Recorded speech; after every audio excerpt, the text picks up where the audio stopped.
up, YouTube? What's up, Hammerheads? Vanhammer HP, Craig coming at you again. So we're just gonna have a little fun today. Gonna bring you a little video. Gonna meet up with one of my buddies that I've kind of been promising that he get to take Racy Lacy for a ride, and we just haven't been able to come together yet. But he's an overall sports car fan, maybe a little Chevy over Ford, but also a Mustang fan. So I really wanted to bring the opportunity to him while she was stocked, just so he could see what he was missing out on these new Mustangs. But unfortunately, like I said, we just never got together there. But now he's gonna experience her on this E85 and get to take her for a little ride. So I think we're gonna spoil him a little bit, but we'll see how it goes. Before we head out there, man, I gotta give you a preview of this cold start. Oh my God, it's really ridiculous, but we haven't started her up today, so we're gonna get a true look at it right here. And God, it's loud. But anyway, let's do it real quick.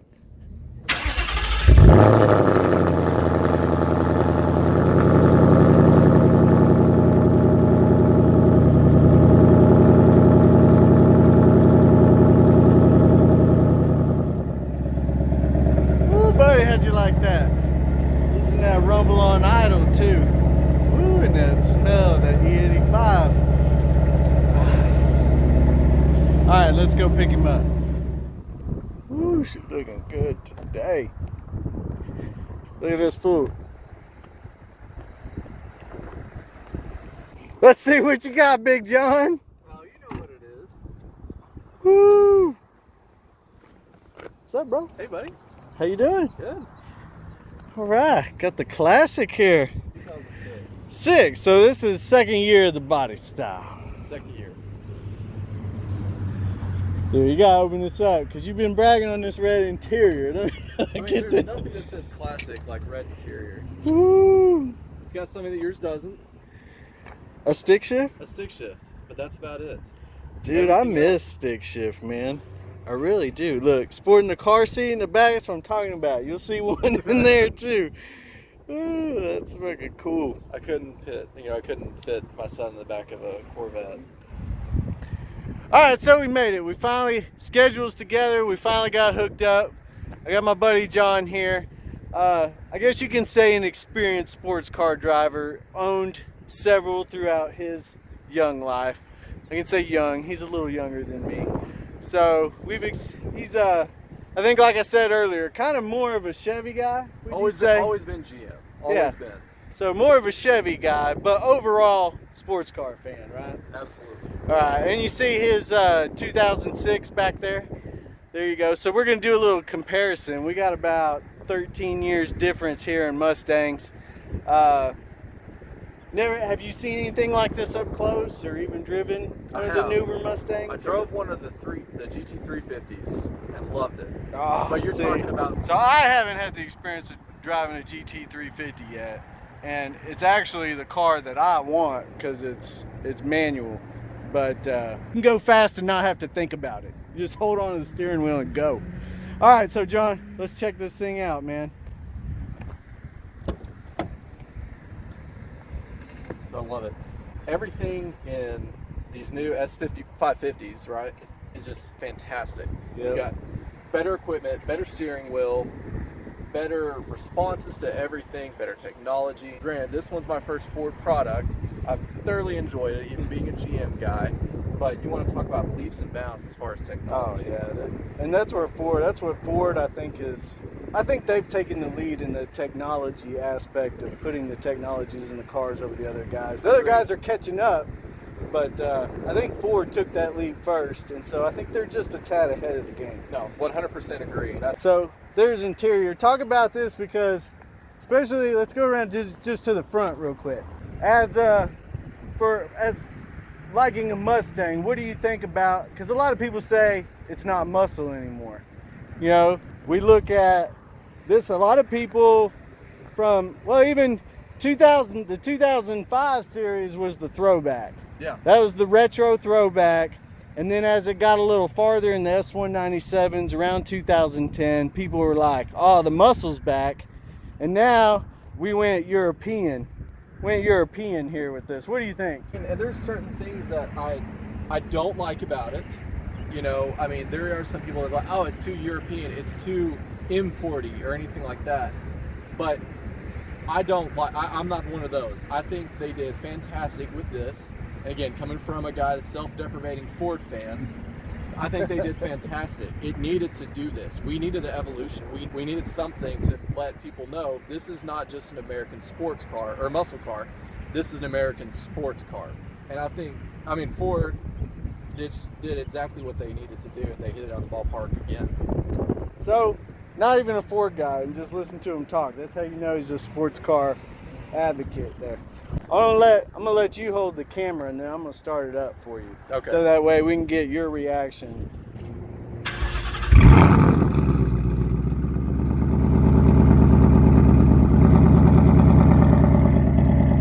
Yeah. So when it starts up just a normal exhaust. So I'm gonna try to just give it a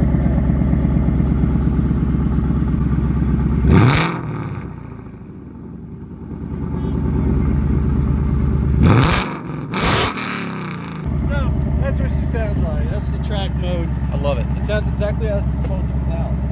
You got some pops in there, which is a big deal, and as you can imagine, your downshifts are just fantastic at this point. Well, enough with that. Let's get to the fun part and let John drive this thing. So, let's get in. I want you to see how this thing shifts, even with the tune and E85 and everything in normal mode. And then we'll switch you to sport. All right, let's just hit it, man.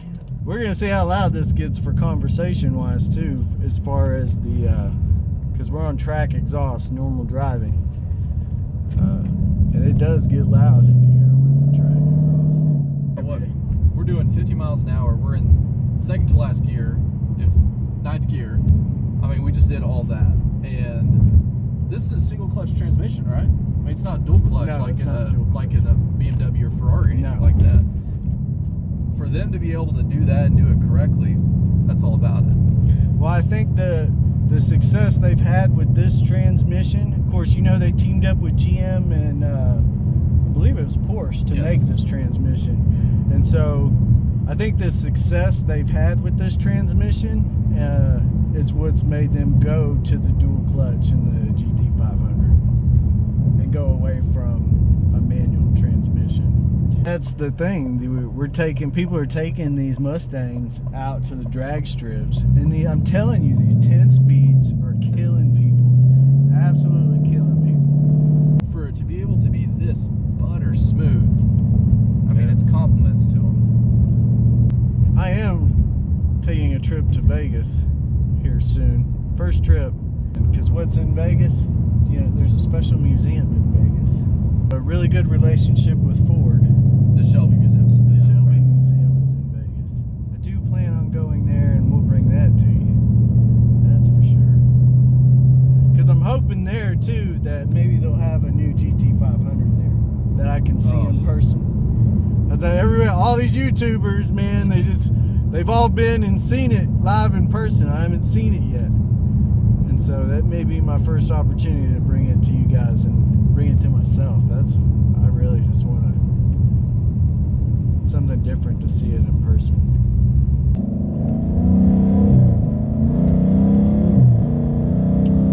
And I'm manually shifting.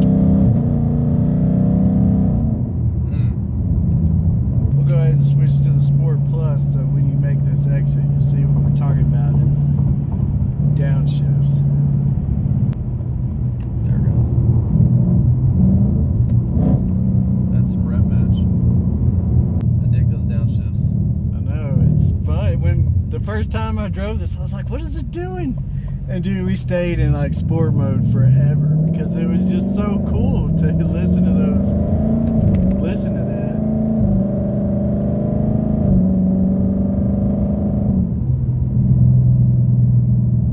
Got some pops in the back. We're gonna go around.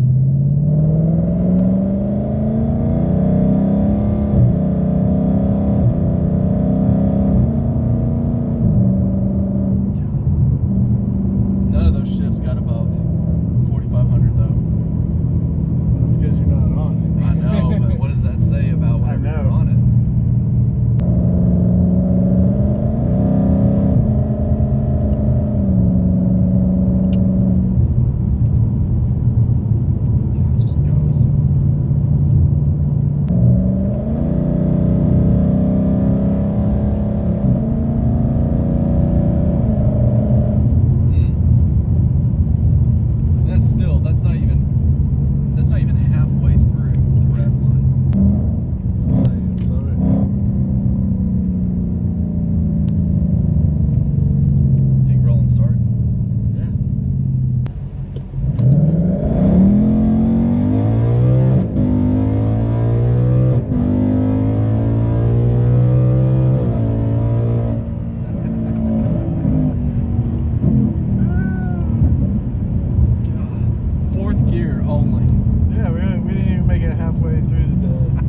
I can let you do this. We got a smidge of water.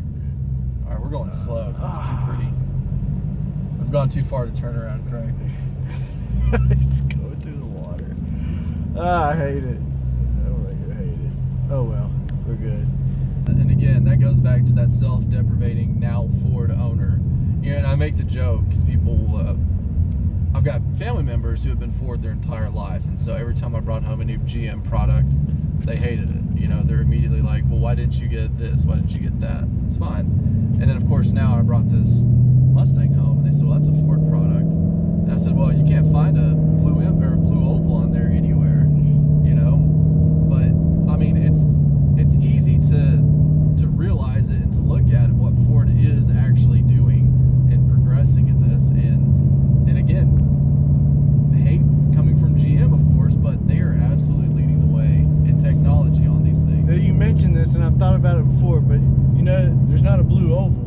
No. You don't see Ford anywhere on this car. No. Whatsoever. And so it always makes me wonder, or it always makes me think, or I think it's a good idea. What if Ford does what Dodge did with the pickups? Yeah, it's a Ram. And now it's Ram. They're their own thing. Yeah. And so what if it's just Mustang?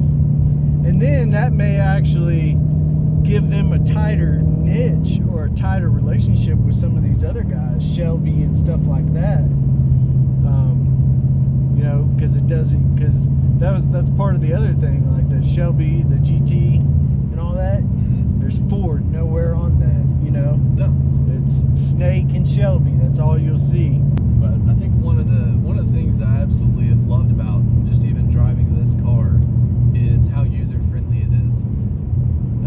You know, we got some wheel spin whenever we did that takeoff a little bit. Yeah. And 100% But we didn't. manageable. But we stayed straight. 100% manageable on Stayed straight. Not once did it go side to side. And I think that's something else. If you know, whenever you go on YouTube and you put in Mustang crashes, how many of the newer ones have you seen from people just getting it out from under them? Not that many. Now, I mean, it's hard not to smile. It is. That's what I'm saying. Every time I drive it, man, with it like that, it just brings a smile to your face. Even better yet, every time I get out of it, dude, I'm just like, God, that's a sweet car, man. You want to toy with this guy at all? The Z06 right here? Yeah. No, probably not. Let's see. I don't know if we can get this. Oh, gee, that's a beautiful Z06, though. John's gonna mess with him a little. There it is, right there. No, I know better. Not yet. Not yet. All right, so closing remarks. Me and John we had so much fun. We got out of there so quick, we didn't even make a closing video on it. But anyway, John's a good dude. Obviously, you can tell he knows a lot about sports cars. Follows that genre very closely. But anyway, just love talking to him about sports cars and stuff. I was glad to let him have the opportunity to drive Racy Lacy, just so he could experience that. He could experience a new Mustang, experience it with the power and the tune, with the E85 and all that, and just like I said, experience a new Mustang, something far and beyond what his is as a 2006. Not to knock his or anything. Mustangs are still great, even the old ones, but just to show and let him verbalize, you know, how much they've come along in just a short period of time. And we just couldn't keep saying that enough. And I apologize for the wind, but we couldn't just keep saying that enough. That if you just think back to 10 years ago, 2009, how far the Mustangs have come since then. Because even then, if you take it 10 years past that, if you think 1999, really, if you think from 99 to 2009, not much changed on them Mustangs performance wise or anything. And so to go from 2009 to 2018, 19, 9, 10 years and see the advancement Ford has made with the Mustang and what they've done with this car and what they're doing in Ford performance and just performance wise all across the board with Ford products, they're just making leaps and bounds, and I think they're on the forefront of that. and I think they're heading in the right direction. And it's just going to bring us much more enjoyment with their products. And I think not only that, but that's going to improve everybody. It's going to improve everybody across the board, because it's going to be competition. Chevy's going to get better, Mopart's going to get better, and it's still going to have that spirited competition between all the brands to make sure that we as Americans have our muscle car. And I just hope there's always a place for it in our future, as long as I'm alive. And that if it ever does go, hopefully enough people keep theirs around so that our kids can enjoy them. But on that note, we're going to end it. As always, drop the hammer and peace out. Do it.